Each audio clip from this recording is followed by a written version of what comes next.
Yes, ikaze nanone inshuti bakunze bacu hano kuri Ibakwe Media TV. Reka nizere ko mumerewe neza. Tugiye kwinjira ku rugamba.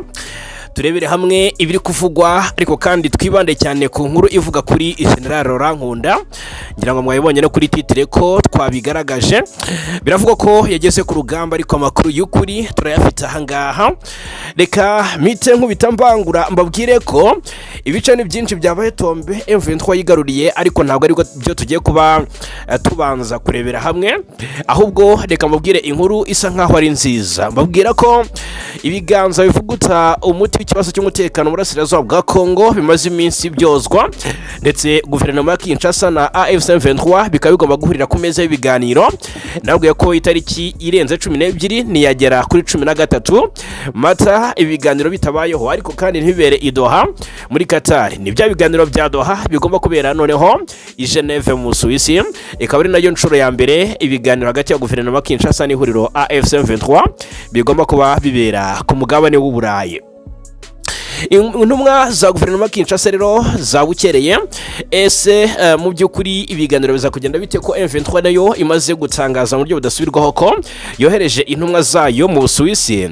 Hanyuma ariko kandi uyu mutwe mu gutangaza ibyo ukaboneraho gushinja leta Kinshasa ubushotoranyi ndetse no gukora ibikorwa by'ubugizi bwa nabi. Turaje tubikomozeho aka kanya. Intumwa za M23 zerekeje i Geneve mu Busuwisi ni bande? Turaje tubikomozeho.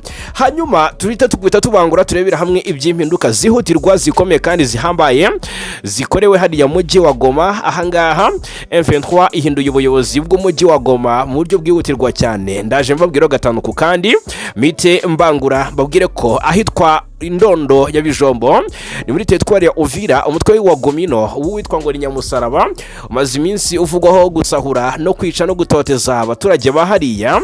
Aka kanya rero uracyashinjwa guhohotera abasivile no kwangiza ibiribwa mu gihe umutekano n'umundi ukomeje kuzamba no kuzamo igikuba muri biriya bice. Nubye kandi umutwe wa P5 ikizwe nka P5 uyobowe na Kayumba Nyamwasa. Uyu mutwe nawe uri gukora ibikorwa by'ubugizi bwa nabi hariya muri teritwari ya Uvira. Turaje turebera hamwe ibyari byo. Ndababwira ko ubuyobozi bwa President Ndayishimiye buri mu ihurizo rikomeye mbere y'umwaka 2027 witezwemo amatora y'umukuru w'igihugu. Ikarehe imirwano ikomeye yahuje M23 ndetse na coalition mu gace kitwa Mutarure. FARDC na Wazalendo bongeye gukubiteka ku buryo bukomeye ahitwa Kamareho, Amarira na Mariba ku ruhande rwa coalition. Reka rero tuze tubive mu ziri muzingo turagaruka imasisi muri access anya byondo turebera hamwe ko situation imeze. Twibande cyane ku makuru ari mu rugabaniro rwa teritwari ya Masisi ndetse na Warikane. Haravuga amakuru akomeye cyane y'izamba ry'umutekano. Raporo ziri gusohoka uko bwije nuko bukeye zivuga kuko byifashe muri Burasirazuba bwa Repubulika ya Demokarasi ya Kongo muri access za Murambya. Ibintu birakomeye cyane, turaza kuba tubiva imuziri muzingo muri aya makuru. Hanyuma ariko kandi ikindi tuza kuba twibandaho, ndabwira ko imodoka za Monisco zatawa amabuye zibuzwa kwinjira muri centre ya Mombasa. Ndababwira impamvu yabiteye. Hanyuma mu byukuri President Yoweri Kaguta Museveni wa Uganda arashima amasezerano hagati ya Kongo n'u Rwanda, anasaba ingamba zikomeye tuza kurebera hamwe. Ibi byose tujya kuba tubiva imuzini muzingo gatanu ku kandi nizere ko muryohewe kabisa. Reka kandi mbibutse ko byoroshye cyane gukomeza kubana natwe hano kuri Ibakwe Media TV ndetse na FK TV News. Ni subscribe cyangwa sabone, ubundi bindi inshuti bavandimwe nta kindi musabwa uretse kubiduharira. Reka duhere kuri iyi nkuru y'intumwa za M23 zerekeje hariya i Doha mu Busuwisi. Ariko mukiri dutima muri comment munambwira aho nkwiye guhera. Mbere kuri izi mpinduka M23 ikoze hariya mujyi wa Goma, cyangwa mbere kuri izi ntumwa zoherejwe i Geneve mu Suisse imiganiro na guverinoma Kinshasa? Yego muti hera i Goma, ndabyumva cyane. Goma amakuru agezweho aka kanya aravuga ati Guverineri w'intara Kivu y'Amajyaruguru washyizweho n'ihuriro AFC 23 rirwanya ubutegetsi bwa Repubulika ya Demokarasi ya Kongo yitwa Bahati Musanga Erasto yahinduye cyangwa se yakoze impinduka zikomeye zihutirwa. Reka tuzirebere hamwe. Mu itangazo rero mbona ryashyizwe hanze kuri uyu byari kuwa kane tariki 9 Mata 2026 riragaragaza ko ngo witwa ngo ni Kisuba Ngabo Desire yagizwe meya wa Goma. Kisuba Ngabo Desire yagizwe umeya wa Goma murabizi ko hariho witwa Julien Katembo Ndalieni uyu we yagizwe umuyobozi wa teritwari ya Lubero muri Kivu y'Amajyaruguru. Kisuba uyu yarasanzwe ari vice meya w'umujyi wa Goma niwe wagizwe rero meya noneho mu buryo bwuzuye w'umujyi wa Goma asimbuye Julien Katembo Ndalieni. Uyu Ndalieni we yahawe inshingano zikomeye zo kuyobora umujyi cyangwa se teritwari ya Lubero. Nshimiyimana Juvenal uyu wari umuyobozi ushinzwe ubukangurambaga no gushaka abarwanyi bashya muri Alliance ya Freve Congo M23 yagizwe vice meya w'umujyi wa Goma asa nyine n'ugiye mu byimbo by'uyu Kisuba Ngabo Desire wagizwe meya. Hanyuma komite nk'uko bigaragara hangaha hari komite yahawe burugumesitiri wungirije witwa Katembo Isevisia nka data Katembo Isevisia. Uyu wari umuyobozi wari mu buyobozi bwa teritwari ya Lubero ndetse na Rajab Kwizera Elia agirwa burugumesitiri wungirije wa komine Karisimbi. AFC M23 yafashe umujyi wa Goma tariki 27 Mutarama 2025 yashyizeho rero abayobozi bashya kugira ngo bayifashe gusubiza ku murongo ibitaragendaga neza mu rwego rw'umutekano, imibereho y'abaturage ndetse banakurikiranire hafi imishinga yo kubaka ibikorwa remezo muri Repubulika ya Demokarasi ya Kongo by'umwihariko mu burasirazuba bwa Kongo. Mu kiganiro Katembo yagiranye n'ikinyamakuru Igihe mu minsi ishize ndetse yatangaje ko rwose ubugoma itekanye kandi ko ibikorwa remezo byose biri mu bucuruzi bigenda neza kurushaho uko byahoze. Uyu Katembo rero bidasubirwaho yamaze kugirwa umuyobozi wa teritwari ya Lubero ni muri Kivu y'Amajyaruguru. Izi ni impinduka zikomeye zakozwe na guverineri w'intara Kivu y'Amajyaruguru ku ruhande rwa AFC M23 ni Bahati Musanga Elasto. Izi mpinduka zirasiga iki, zirafasha iki? Dusangire ibitekerezo muri comment. Ku kijyanye no kohereza intumwa hariya i Burayi, M23 imaze kwemeza mu buryo budasubirwaho ko ibyo byakozwe rwose. Iri huriro ryatangaje ko ryohereje intumwa mu biganiro by'amahoro mu gihugu cy'Ubusuwisi, ariko ko ngo ingabo za Repubulika ya Demokarasi ya Kongo zikomeje kugaba ibitero mu bice rigenzura. Ubu butumwa yabuhaye leta ya Katari rero. M23 yabugeneye leta ya Katari nk'umuhuza ngo igire icyo ivuga cyangwa se ikora kuri ubu bushotoranyi guverinoma Kinshasa ikomeje gukora mu gihe hari ibiganiro by'amahoro biteganyijwe.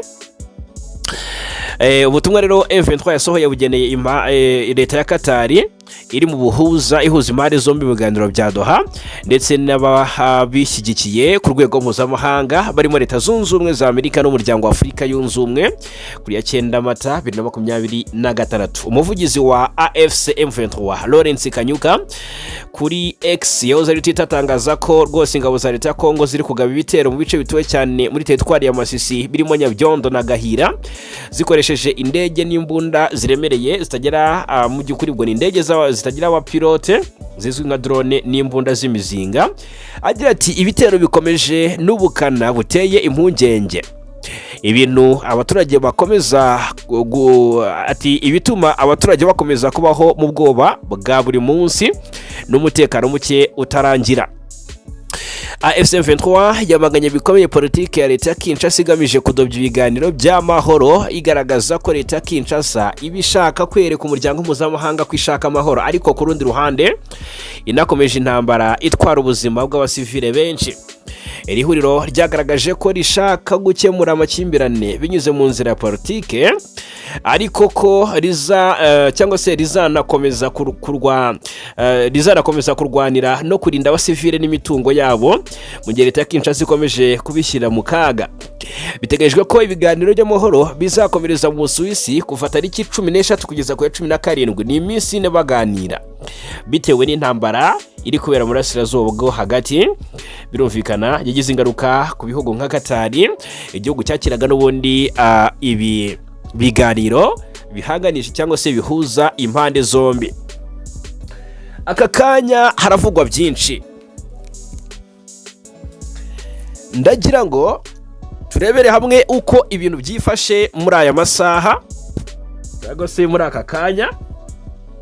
Ibintu biri kubera ku ndondo ya Bijombo biteye intimba n'agahinda cyane. Abaturage b'abanyamulenge ntibarya ntibamira, aha ni mutetwari ya Uvira. imisozi miremire y'umurenge by'umwihariko ku Ndondo, mu bice byo ku Ndondo muri groupement ya Bijombo, ni muri teritwari ya Uvira muri Kivu y'Amajyepfo. Amakuru aturukayo aratangaza ko bibabaje cyane, haragaragaza ko umutekano ukomeje kuzamba, aho umutwe twaje intwaro Gomino ushinjwa ibikorwa bikomeye birimo guhohotera abasivile no kwangiza imitungo yabo. Ibyatangajwe n'umwe mu baturage bahatuye biteye agahinda cyane, yaduhaye amakuru avuga ko rwose abarwanyi ba Gomino bari gukubita cyane abaturage b'abagabo. Ibikorwa rero ngo mu by'ukuri ibikorwa bikomeje gutera ubwoba cyane n'impungenge abatuye muri aka gace. Hanyuma agira ati abarwanyi ba Gomino bari gukubita abasivile cyane cyane abagabo. Si ibyo gusa kuko amakuru akomeza avuga ko aba barwanyi barangije imirima y'abaturage, batemagura imyaka yari igiye gusarurwa, harimo imirima y'ibigori bya Bisetsa, Bizimana n'abandi.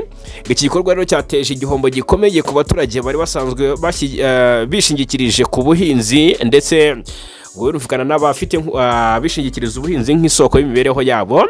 Ariko nubwo ari uyu mutwe wonyine, ngo ntabwo ari uyu mutwe wonyine watunzwe agatoki, ngo hari ubufatanye bwa FARDC n'abambari bayo. Ikindi kigarukwaho nuko abarwanyi baranyaga amata abaturage babaga bavanye mu biraro by'inka, cyane cyane abana cyangwa se abashumba babaga bavuye gukamisha.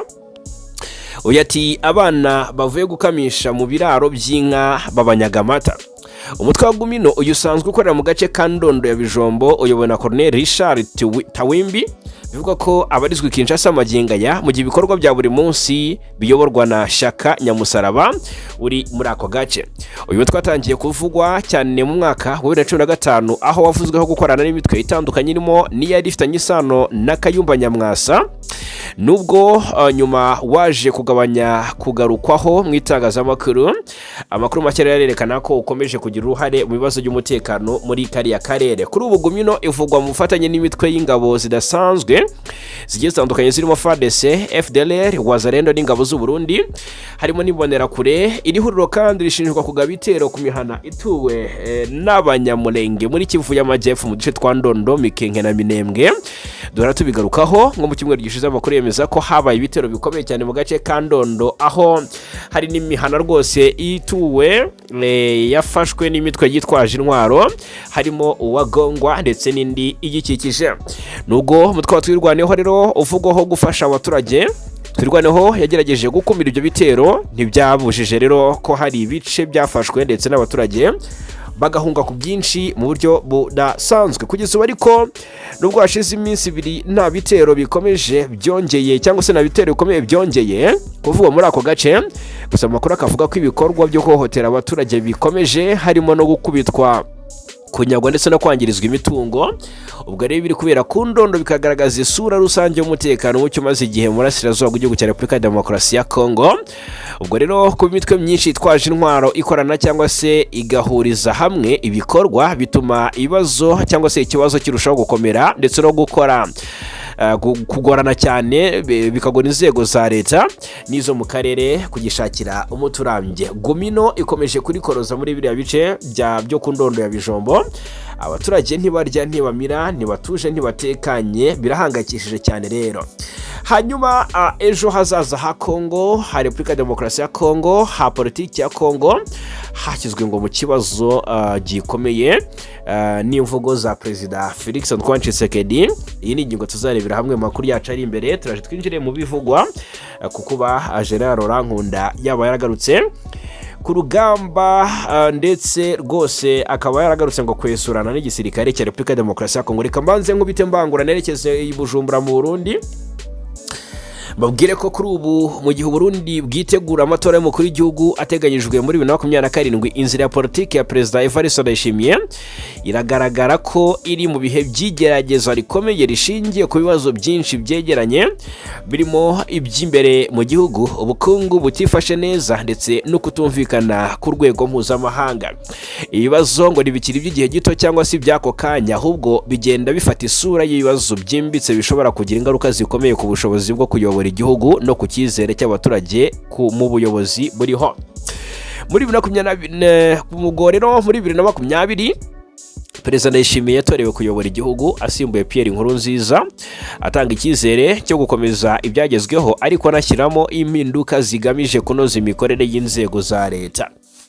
Hanyuma rero icyo gihe yagaragaraga nk'umuyobozi ugiye kuzana ituze no kugabanya ibibazo byari byarazahaje igihugu mu myaka yari ishize, ariko nyuma y'imyaka igera kuri 6 hari abasesenguzi bavuga ko ibyo byari byitezwe bitaragerwaho na gato uko byari byifujwe, cyane cyane bitewe n'uko ibibazo by'imiterere y'ubukungu n'imiyoborere bikomeje kwigaragaza mu gihugu cy'u Burundi. Ni mu gihugu imbere Burundi bukomeje guhura n'ibibazo by'ubukungu birimo izamuka ry'ibiciro ku masoko, nibura byibuze ry'amadevize ndetse nibura ry'ibikomoka kuri peteroli. Ibibazo rero bikagira ingaruka ku mibereho y'abaturage, bikongera igitutu ku buyobozi. Hari kandi n'ibibazo by'imiyoborere, aho bamwe mu baturage n'impinduka n'impuguke bagaragaza impungenge ku mikorere y'inzego za leta, bakavuga ko rero ngo hakiri icyuho mu mucyo, ngo haracyari icyuho mu mucyo mu mikorere ishingiye ku mategeko ndetse no guha umwanya uhagije inzego zitandukanye kugira ngo rero zigire uruhare mu ifatwa ry'ibyemezo muri iki gihugu cy'u Burundi. Ku rwego mpuzamahanga rero Perezida Ndayishimiye yagiye agaragaza ubushake bwo kuzamura ijwi ry'u Burundi, dore ko anaheruka gutorerwa kuyobora umuryango umwe wa Afurika. Cyakora hari ibikorwa byateje impaka nko gushyigikira igitekerezo cyo gushyira Macky Sall mu mwanya ukomeye wo kuyobora umuryango w'abibumbye. Ubwo rero iki gitekerezo nticyakiriwe neza na bimwe mu bihugu bigize uwo muryango, bituma havuka kutumvikana ku buryo ibyemezo bifatwa n'umuryango wa Afurika yunze ubumwe ni ayo. Ubwo rero abasesenguzi bagaragaje ko ibi byagaragaje ikibazo mu mikorere ishingiye ku bufatanye ndetse no kugisha inama, aho bamwe babonaga ko hariho gufata ibyemezo mu buryo bwihariye aho kuba mu buryo bwumvikanweho cyangwa se bw'ubwumvikane busesuye nk'uko bisabwa mu miryango mpuzamahanga.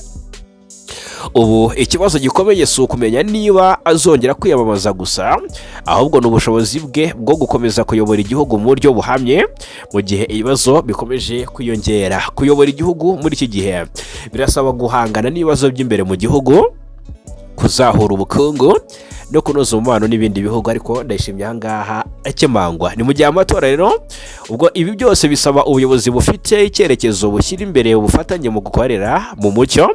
Ikindi cyo navuga ariko ubwo mu gihe cy'amatora ya 2027 agenda yegereza, Perezida Ndayishimiye ari mu bihe bisaba ubushishozi bukomeye n'ingamba zikomeye kurusha mbere hose. Ubwo rero icyizere cyo gukomeza kuyobora igihugu kizashingira ku bushobozi bwo gukemura ibibazo bihari ndetse no kugarura icyizere mu baturage ndetse no ku rwego mpuzamahanga, dore ko yamaze no kugitakarizwa. Bityo rero ikibazo si ukongera manda gusa, ahubwo ni ugushimangira ubuyobozi bufite ireme, ubushobozi guhangana n'ibibazo byinshi kandi mu by'ukuri bukanatanga icyerekezo cyizewe ku gihugu cy'u Burundi. The truth is got now. We are fighting for our survival. Since 1994, the genocide in Rwanda. All those turarwanira kurokoka kuva muri 1994 nyuma ya jenoside yakorewe abatutsi mu Rwanda. Abo barwanyi b'abahutu bakoze jenoside mu Rwanda binjiye mu gihugu cyacu cya Repubulika ya Demokarasi ya Kongo nta nkomyi. Twabonye ko abo barwanyi baturutse mu Rwanda ubu imyaka 4, 5, 6 irashize, bafatanyije na leta ya Kinshasa, bahawe intwaro, bongera guhabwa ibikoresho n'iyo leta, no kuvuga leta yabo nyine. Bityo kuva mu mwaka w'1994 bari mu burasirazuba bwa Repubulika Iharanira Demokarasi ya Kongo, barica, bafata ku ngufu, barasahura nk'uko namwe ubwanyu mubibona. None abantu bacu bari mu nkambi z'abimiwe mu byabo no mu nkambi z'impunzi. Umunyamahanga aje mu gihugu cyawe ukamwakira nk'impunzi, hanyuma akakugirira nabi, akakurwanya we n'abantu bawe. Ibyo ntibyemewe rero. Ntibashobora gutanga ubutaka bwacu ku banyamahanga. Ubu imiryango yacu iri mu nkambi z'impunzi mu gihugu cy'u Rwanda. yego nabivuga abatutsi ntibashobora gutaha igihe FDLR n'interahamwe bakiri aha ngaha rwose, kuko kuri bo abatutsi ngo nabanze, bityo umuryango wanjye uri mu Rwanda, urumva icyo kintu, ndetse n'indi miryango myinshi iri mu nkambi z'abimwe mu byabo. Kuri twe rero ubu ntiturwana na leta, ahubwo turwanya ikibazo cy'iterabwoba. Icya mbere bagomba guhagarika kubaha ibikoresho, icya kabiri hari uburyo bwo gukemura iki kibazo. Niba FDLR abarwanyi b'abahutu badashaka gutaha mu Rwanda, bashobora kuguma muri Kongo ariko bafite uburenganzira bw'impunzi gusa, kandi impunzi tugomba kuba ntigomba kuba ifite intwaro. Uyu ni General Laurent Nkunda mu myaka yashize bwaganiraga n'itangazamakuru. Impamvu duhereye kuri iyi nkuru cyangwa se kuri iyi video isa n'iyagacishijeho hirya no hino mu karere k'ibiyaga bigari, Laurent Nkunda aravugwa ko yagarutse ku mirongo y'urugamba mu guhangana n'igisirikare cya Repubulika ya Demokarasi ya Kongo, ngo yagarutse muri M23. Namakuru mwumvise cyane ari gukwirakwizwa ku mbuga nkoranyambaga, ariko kandi ndagira ababwiza ukuri ko hano kuri Ibakwe Media TV twakoze ubugenzuzi, turacukumbura dushakisha amakuru y'ukuri y'ubwino kugaruka ku rugamba kwa General Laurent Nkunda, dusanga uko kuri nta guhari. Akenshi amakuru ya Laurent Nkunda aba ari ibanga cyane. Ubundi ari mu Rwanda n'umugore we nyirizina mu minsi yashize yaganira n'ikinyamakuru na radio BBC, atangaza ko nawe ubwe ataza amakuru ye, ataza aho aherereye. Laurent Nkunda biravugwa neza ko ngo yagarutse ku rugamba, ndetse kandi ngo agarutse guharanira impinduramatwara ari kumwe na M23.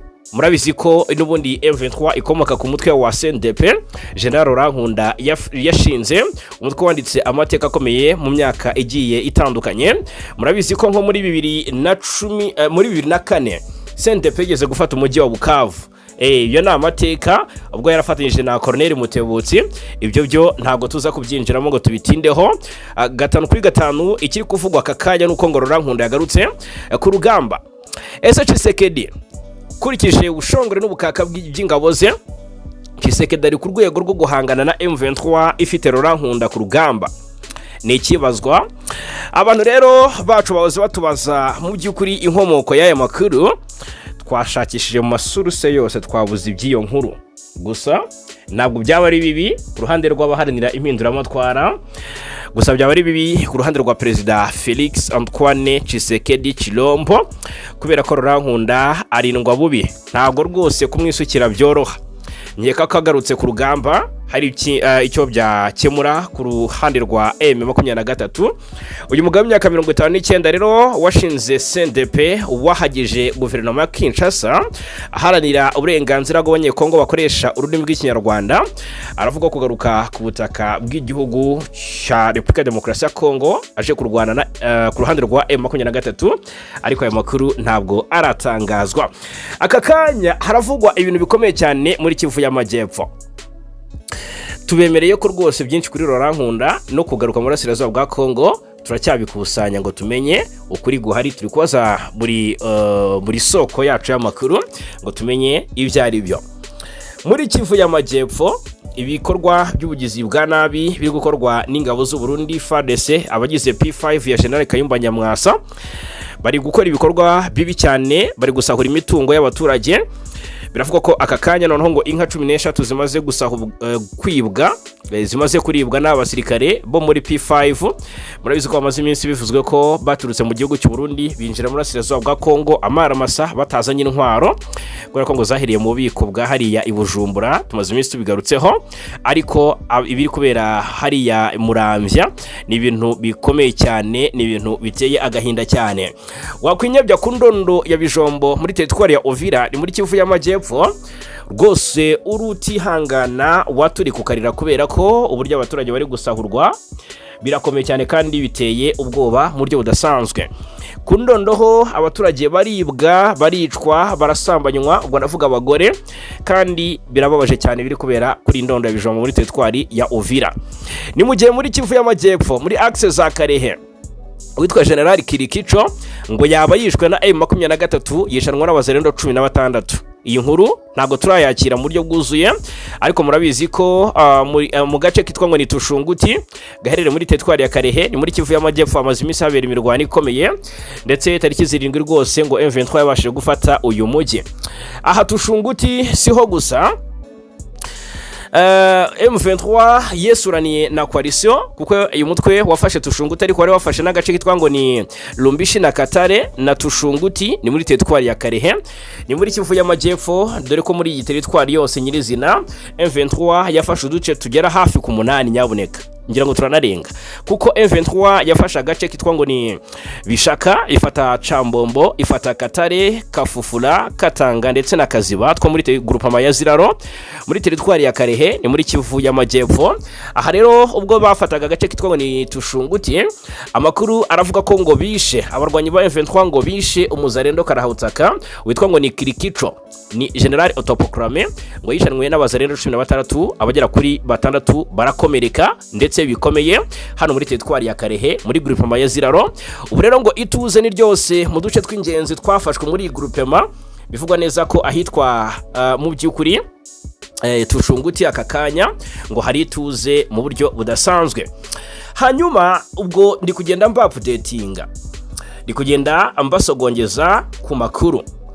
Biravugwa ko muri teritwari ya Masisi umutekano ukomeje kuzamba ndetse no kuba muke. Aha ni muri Kivu y'Amajyepfo, amakuru aturuka masuruse agiye atandukanye haragaragaza ko abarwanyi ba M23 bongereye ingabo nyinshi cyane mu gace ka Masisi centre, ahantu afite akamaro gakomeye mu bya gisirikare nk'uko abatangabuhamya babivuga. Imodoka nyinshi zipakiye abarwanyi ngo zahageze ku munsi wo kwa 2 tariki 7 Mata ziturutse ku muhanda wa Mushaki Goma, usanzwe ukoreshwa cyane n'imitwe yitwaje intwaro muri ako karere. Kugeza ubu ntiharamenyekana neza intego y'izi ngabo zongerewe muri centre Masisi, ariko kandi abasesenguzi bo muri ako gace bakavuga ko bishobora kuba ari ugusubiranya ingabo, aho ingabo zabo zikwirakwizwa cyane mu bice bitandukanye bya Masisi mu gihe umutekano usanzwe utifashe neza, aho hakunze kuba imirwano mu by'ukuri ikomeye cyane no kwimurwa kw'abaturage. Ibiro byatumye abaturage baho bagira impungenge kuko batinya kwihohoterwa n'imirwano bishobora kwiyongera mu minsi iri imbere mu buryo bugiye butandukanye hano muri teritwari ya Masisi. Aha rero ni muri centre Masisi, ahamaze iminsi havugwa ibitero bya drone, ni indege zitagira abapilote zizwi nka drone z'igisirikare cya Repubulika Demokarasi ya Kongo zo mu bwoko bwa CH-4. Izi ndege rero zagiye zigira ingaruka ku baturage ndetse n'ibikorwa remezo byabo birumvikana. Murabizi byabereye ku musozi wa Mongaliyema muri bino bice, n'ubundi ibitero byahitanye abaturage batagira ingano, bivuga ko bagera kuri 40 bishwe, baje no gushyingurwa bamwe i Goma. Hanyuma ibyo byose rero byakomeje kugenda bica igikuba mu baturage bo muri teritwari ya Masisi, akaba ari muri Kivu y'Amajyaruguru. Ahangaha i Masisi rero haravugwa byinshi ndetse bikomeye cyane. M23 iratangaza ko abo ku ruhande rwa guverinoma Kinshasa bakomeje kurenga ku masezerano ya gahenge ndetse no kwica icyizere cyako gahenge cyangwa se icyizere cy'amahoro, kubera ko ibiganiro biteganyijwe kubera i Burayi ndetse ku nshuro ya mbere hagati ya AFC M23 nibyo bihanzwe amaso na buri umwe ubushaka ko cyangwa se yifuza ko ikibazo cy'uburasirazuba bw'igihugu cya Kongo cyavugutirwa umuti. Kuva rero nko kuwa 3 tariki 8 byavuzwe ko ni ku munsi w'ejo nyine birumvikana ko uyu munsi turi kuwa 4 tariki 9, kuwa 3 saa 10 z'umugoroba indege itagira abapilote y'ihuriro ry'ingabo z'ubutegetsi bwa Repubulika Demokarasi ya Kongo yagize itya ibomboreza mu gace gato cyane Kanyabyondo ahari muri teritwari ya Masisi. Igitero cyagabwe mu gihe harabura iminsi mike nimbarwa, dore ko twamaze kwakira amakuru yuko tariki 13 impande zombi zigomba guhurira i Geneve mu Suisse mu biganiro bigamije gushakira amahoro uburasirazuba bwa Repubulika Demokarasi ya Kongo. Birumvikana bigamije agahenge hagati impande zihanganye, ni ibyaberaga i Doha ariko bigomba gukomereza i Geneve mu Suisse. Atari uko Doha nkuko benshi babyita, atari uko Doha yananiwe gukomeza guhuza impande zombi, ahubwo ari uko ari bwo buryo hakwizerwa umutekano. Ngira ngo murabizi ko Katari iri guhura n'ingaruka z'intambara iri mu burasirazuba bwo hagati, iri guhuza Leta Zunze Ubumwe za Amerika ndetse na Irani. Murabizi ko hari ibirindiro bya gisirikare by'igisirikare cya Amerika hose hari mu burasirazuba bwo hagati. Irani yakunze kugenda ihagaba ibitero kandi bikagira ingaruka kuba ingaruka zikomeye. Ni nayo mpamvu rero y'iyimurwa ry'ibiganiro bya Doha bikimurirwa i Geneve mu Busuwisi. Ubwo rero itangazo ryashyizwe hagaragara na AFC M23 rivuga ko hari igitero cyagabwe mu masaha y'umugoroba ku munsi w'ejo mu gace M23 igenzura cyangije ibintu byinshi, gisenya amazu y'abaturage menshi kandi gishyira imiryango myinshi y'inzirakarengane mu kaga gakomeye. M23 ivuga ko ikomeje kubarura kurenga kwihagarikwa ry'imirwano ryose rikorwa. Ni mu gihe mu by'ukuri yamagana ubutegetsi bwa Kinshasa ivuga ko bwinangiye bukanga kurekura abayoboke bayo bafunzwe binyuranyije n'amategeko muri gereza zigiye zitandukanye. Ni M23 kandi ishinza ku ruhande rwa guverinoma Kinshasa kuba yaranze kurekura izo mfungwa byaremanyijwe mu biganiro bya Doha, ariko kandi nayo ikanga kwakira imfungwa zayo zarekuwe izari zifitwe na M23 ivuga ko ngo haba harimo n'intasi. Iyi ni inkuru ikomeye cyane nshaka ko twitsaho. Ibaze ko kugeza nk'ubwo haravuga abasirikare babarirwa mu 5,000 ba FARDC bari bafatiye ku rugamba n'umutwe wa M23 bamaze iminsi barekuwe, hashize nk'ukwezi rwose barekuwe, ariko ntago ari M23 ibafata ngo ibahereze Kinshasa, ahubwo M23 ibashyikiriza umuryango Croix Rouge. Ibashyikiriza komite mpuzamahanga ya Croix Rouge, ni ICRC yaregeye kuko niyo ishinzwe nyine gufata abo bantu bari barafunzwe n'uruhande rumwe ikabashyikiriza guverinoma Kinshasa, ariko M23 yo yarategereje amaso ahera mu kirere. Ibyumweru bike bishize rero ariko biravugwa ko ngo byari bikomeye cyane mbere yuko byoroha mu minsi ishize, ngo M23 yakashije umurego ndetse ishinja Kinshasa kwanga kwakira abasirikare bayo bafatiwe ku rugamba yemeye kurekura. Ku ruhande rwa Kinshasa ngo gushidikanya kurakomeje, bamwe mu bayobozi ba Kongo baratinya ko abasirikare ba FARDC bagenda ari abacengezi bakorera AFC M23.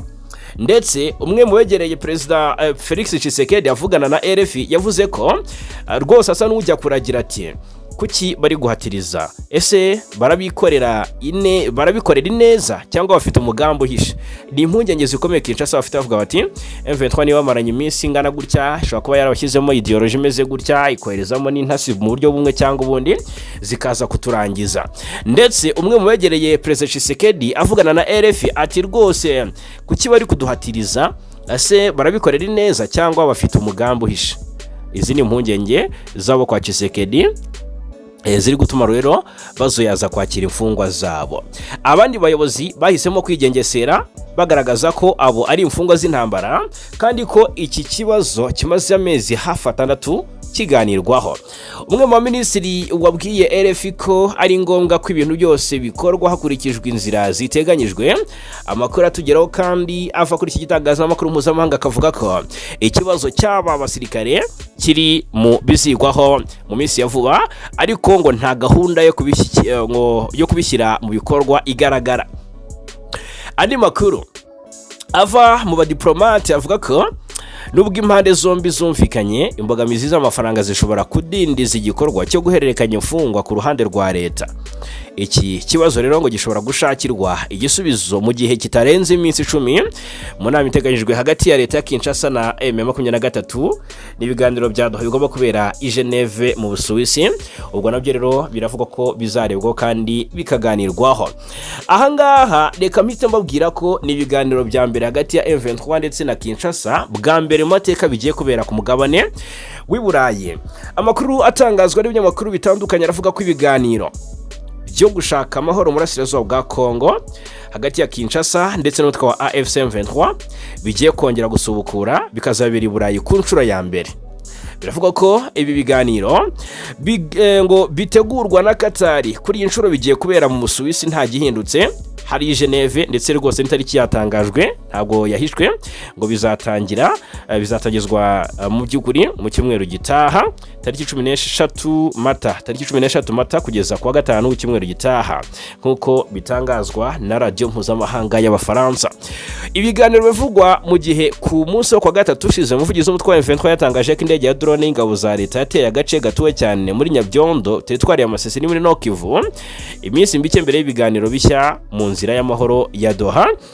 Ubwo rero ikinyamakuru Africa Intelligence kivuga ko ibiganiro hagati ya leta ya Kinshasa ndetse na n'ihuriro Alliance Fleuve Congo M23 mu by'ukuri ngo bidashobora gukomereza i Doha kubera intambara ibera muri Burasirazuba bwo hagati kubw'ibyo bikaba bigiye gukomereza i Geneve mu Busuwisi.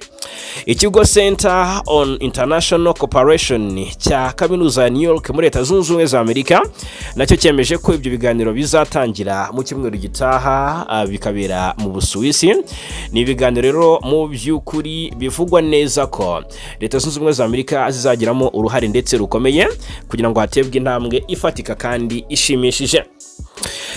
Mu yandi makuru ikarehe mu gihe ubutegetsi bwa Repubulika ya Demokarasi ya Kongo bwitegura gusubira mu biganiro cyangwa se komeza ibiganiro yabwo n'inyeshyamba za M23 ku rugamba muri Kivu zombi, hakomeje kuvugwa imirwano hagati ya M23 ndetse na coalition, imirwano rwose ya hato na hato ndetse n'ibitero bya drone. Kuri uyu wa kane reka mbariho mpera tariki 9 Mata havuzwe imirwano hagati ya M23 n'inyeshyamba za Wazalendo zikorana na FARDC mu bice bya Mutale ndetse na Kamole, muri groupement ya Ziraro muri chefferie ya Buhavu muri territoire ya Karehe ni muri Kivu y'Amajyepfo. Indi mirwano yagaragaye kandi ahitwa ngo Bindobondobo muri groupement ya Ufamandu territoire ya Masisi, aha ni muri Kivu y'Amajyaruguru. Nkuko bitangazwa na societe civile muri yako gace, abantu benshi barimo abagore batwite, abana ndetse n'abakuru n'abafite ubumuga ngo bari guhunga berekeza hitwa ngo ni Rurambo ndetse na Biriko muri territoire ya Warikare ni muri Nord Kivu. Kuri wa gatatu ushize ku munsi w'ejo tariki 8 saa 10 z'umugoroba indege itagira abapilote y'ingabo za Kongo yarashe muri Nyabyondo, aha ni muri territoire ya Masisi muri Kivu y'Amajyaruguru ndetse yangiza byinshi.